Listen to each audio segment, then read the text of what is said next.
Bismillahirrahmanirrahim. Assalamualaikum warahmatullahi wabarakatuh. Alhamdulillahilladzi arsala rasulahu bil huda wa dinil haq yuzhirahu 'alad dini kulli wa kafa billahi syahida. Asyhadu an la ilaha illallah wahdahu la syarikalah wa asyhadu anna Muhammadan abduhu wa rasuluhul ladzi la nabiyya ba'da amma ba'd.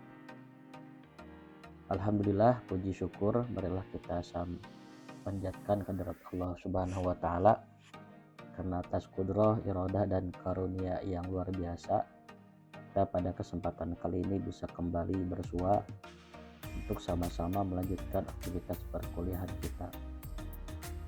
Salawat dan salam semoga tetap tercurah limpah kepada Nabi Muhammad SAW, kepada keluarganya, kepada sahabatnya, kepada umatnya yang senantiasa mengikuti milahnya hingga yaumul qiyamah. Teman-teman sekalian, pada kesempatan kali ini kita akan mencoba mendiskusikan kaitan dengan sistem kewarisan Islam. Dalam video ini saya tidak akan menyampaikan secara gamblang sampai ke hal teknis bagaimana pembagian kewarisan dalam Islam begitu. Bapak akan menyampaikan secara garis besar kaitan dengan bagaimana sistem kewarisan Islam. Apa dasar hukum dari kewarisan Islam ini? Kita tahu dalam beberapa dekade atau mungkin sudah kita baca sejarah, banyak kasus-kasus, banyak konflik-konflik terjadi akibat dari warisan ini menjadi hal yang sensitif di beberapa kalangan keluarga begitu, karena adanya perbedaan persepsi kaitan dengan bagaimana seharusnya sistem pembagian warisan dalam Islam itu.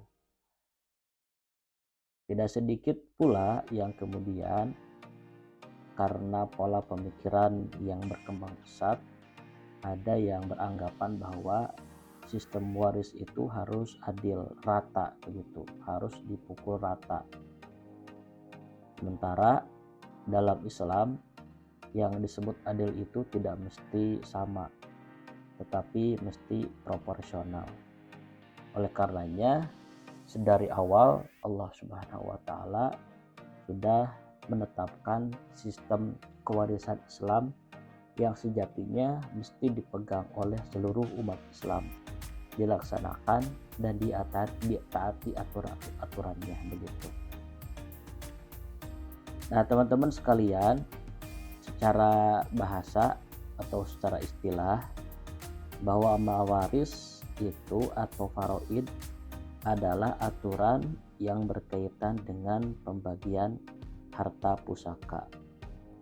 Pengetahuan tentang cara perhitungan pembagian harta pusaka dan pengetahuan tentang bagian-bagian harta peninggalan yang wajib untuk setiap pemilik hak pusaka disebut mawaris atau faraid. Harta pusaka itu artinya harta peninggalan, ya, harta peninggalan si mayit begitu. Kalau yang orang tua yang melimpah hartanya itu bisa meninggalkan harta pusaka yang begitu banyak kepada ahli warisnya begitu. Sementara kelompok atau orang yang tidak berharta atau sedikit hartanya, berarti tidak sedikit pula harta yang ditinggalkan kepada ahli warisnya. Nah, besar sedikit harta tentu mesti ditetapkan secara Islam dengan sistem mawaris atau ilmu faraid. Jadi ilmunya itu biasa juga diistilahkan dengan ilmu faraid, ilmu tentang pembagian harta pusaka berikut dengan rinciannya berdasarkan ketentuan syariat Islam. Nah, dasar hukumnya jelas, yaitu dalam Al-Quran dan juga hadis Rasulullah Shallallahu Alaihi Wasallam. Nah, secara rinci kan bisa kita lihat ya, dasar hukumnya itu bisa kita lihat di surat An-Nisa ayat 11. Silakan kalian pelajari. Di sana Allah menjabarkan cukup gamblang bagaimana pembagian waris dalam Islam itu. Laki-laki dapat berapa, perempuan dapat berapa, ayah berapa, ibu dapat berapa, dan seterusnya begitu. Nah, yang jelas bahwa di surat An-Nisa ayat 7 disebutkan bahwa a'udzubillahi minasyaitonirrajim lirrijali nasibum mimma tarakal walidani wal aqrabun. Bagi laki-laki ada hak bagian dari harta peninggalan kedua orang tuanya dan kerabatnya. Walin nisa'i nasibum mimma tarakal walidani wal aqrabun. Begitupun bagi perempuan ada hak dari harta peninggalan kedua orang tuanya dan kerabatnya. Mimma qalla minhu au katsura, baik sedikit ataupun banyak begitu. Nasibam mafruḍo, menurut bagian yang telah ditetapkan. Penetapannya itu ada dalam Al-Quran di ayat 11 ya, di surat An-Nisa ini begitu. Nah, Rasulullah SAW bersabda, berikanlah harta pusaka kepada orang-orang yang berhak. Sesudah itu sisanya untuk orang laki-laki yang lebih utama. Hadis riwayat Bukhari Muslim. Memang Al-Quran menetapkan bagian laki-laki itu lebih banyak dari bagian perempuan. Istilahnya 2 berbanding 1. Nah, ini yang kemudian diprotes oleh kelompok feminisme begitu, yang menyatakan bahwa pembagian harta pusaka menurut Islam itu tidak adil. Kenapa tidak adil? Karena wanita dapat 1 sementara laki-laki dapat 2, katanya begitu. Nah, ini juga yang kemudian diamini oleh sebagian kelompok liberal. Bagi rata saja begitu. Apalagi orang yang hatinya itu orientasinya dunia saja begitu, pasti disepakati. Nah, Allah tidak serta-merta menetapkan bagian laki-laki itu 2, bagian perempuan 1.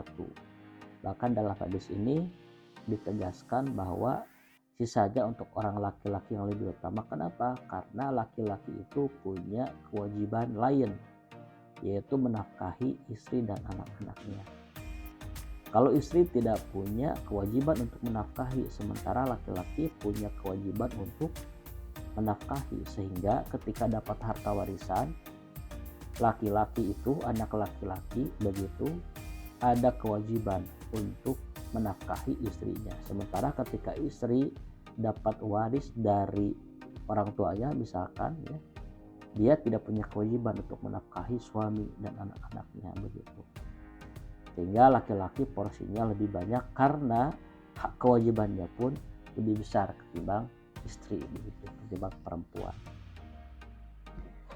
Nah, teman-teman sekalian, apabila seorang muslim meninggal dunia dan kemudian meninggalkan harta pusaka, harta benda, maka setelah mayat dikuburkan, keluarganya wajib mengelola harta peninggalannya dengan ketentuan sebagai berikut. Yang pertama, teman-teman, setelah misalkan ada orang tua atau kerabat meninggal ya, maka yang pertama dilakukan adalah membiayai perawatan jenazah. Ini wajib bagi keluarganya. Komponen-komponen tentang perawatan jenazah kan cukup banyak ya. Pertama dari kain kafan, kemudian hal-hal kecil ya, semisal kamper, kapas dan seterusnya. Kemudian yang gali kubur. Kemudian di kota-kota besar menyewa atau membeli tanah kuburan begitu. Nah, itu mesti dirawat oleh keluarga. Kalau ada harta dari yang meninggal, maka bayarkanlah begitu oleh harta itu sekiranya keluarganya tidak memiliki. Biayai, tuntaskan. Nah setelah itu baru yang kedua adalah mengeluarkan zakatnya dan hutangnya. Bila misalkan yang meninggal itu ada zakat yang belum terbayar, apalagi hutang yang belum terbayar. Makanya dalam salah satu hadis, apabila seseorang meninggal, maka keluarganya punya kewajiban untuk membayarkan hutang-hutangnya atau zakat yang belum dikeluarkan.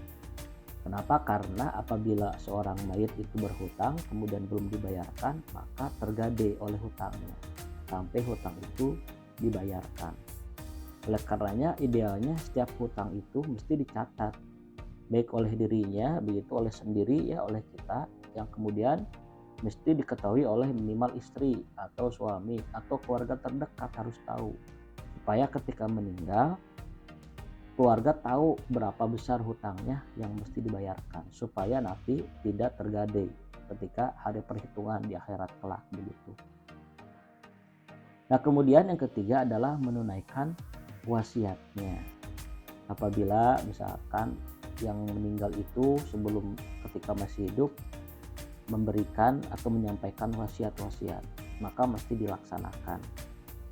Yang keempat adalah bagikan harta peninggalan kepada ahli waris. Setelah itu baru bagikan hartanya. Idealnya tidak terlalu lama, tidak terlalu cepat begitu. Tidak terlalu cepat berkaitan dengan masa berkabung, kondisi psikologis begitu. Tidak terlalu lama, khawatir apa? Khawatir menimbulkan fitnah dan menimbulkan prasangka-prasangka begitu, dan niatan-niatan buruk lainnya yang tidak sedikit bisa memicu konflik begitu. Nah teman-teman sekalian, sebab-sebab pewarisan ya, yang pertama adalah ikatan pernikahan, ikatan yang sah antara laki-laki dan perempuan. Sebagai suami istri, keduanya memiliki hak waris mewarisi yang tidak terhalang oleh ahli waris manapun. Apabila yang meninggal suami, istri itu pasti mendapatkan warisan begitu. Begitupun apabila istri yang meninggal, suami berhak mendapatkan warisan tidak terhalang oleh ahli waris manapun, karena melalui proses ikatan yang sah begitu. Suami istri itu saling mewarisi satu sama lain, tidak ada yang bisa menghalangi ahli waris manapun begitu.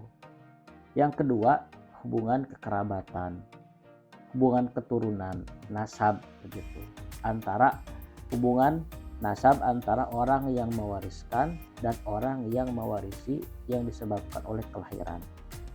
Hubungan ini tidak akan terputus karena yang menjadi sebab adanya seseorang tidak bisa dihilangkan, misalkan adik kakak ya, hubungan darah, nasab keturunan itu berhak. Misalkan adik meninggal, kakak meninggal begitu, kemudian anak ya, anak juga itu tentu saja akan mendapatkan warisan, punya hak untuk mendapatkan warisan.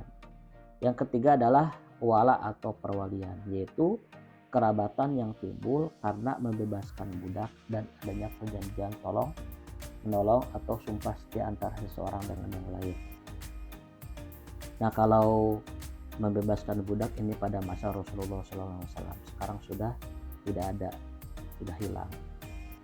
Nah barangkali yang masih ada itu adalah perjanjian tolong menolong dan sumpah setia, dan ini pun sifatnya sifatnya setelah ahli waris utama terbayarkan, atau ketika ahli waris utama sudah terbayarkan begitu, atau misalkan tidak ada lagi ahli waris yang memenuhi kriteria. Misalkan begini, seorang suami meninggal, tidak punya anak, istri itu dapat, keluarga kerabat dapat, tidak ada yang menghalangi atas perwalian ini, maka dia dapat. Jadi ketika tidak ada yang menghalangi ya, tidak termahjub begitu, maka seseorang ini yang berjanji begitu, sumpah setia antara seseorang dengan lain itu pula dapat. Namun yang ketiga ini memang masih ikhtilaf di kalangan para ulama ya, masih ikhtilaf di kalangan ulama. Yang jelas bahwa sebab-sebab perwalian itu, sebab-sebab pewarisan itu yang utama adalah ikatan pernikahan, kemudian kekerabatan begitu. Yang dua yang utama ini. Baik teman-teman, itu saja yang bisa disampaikan sekilas tentang sistem kewarisan Islam. Nanti lebih lengkapnya Bapak akan coba kasih tugas kaitan dengan teknis sistem, secara teknis bagaimana kewarisan dalam Islam itu sendiri di video berikutnya. Akhirul kalam, assalamualaikum warahmatullahi wabarakatuh.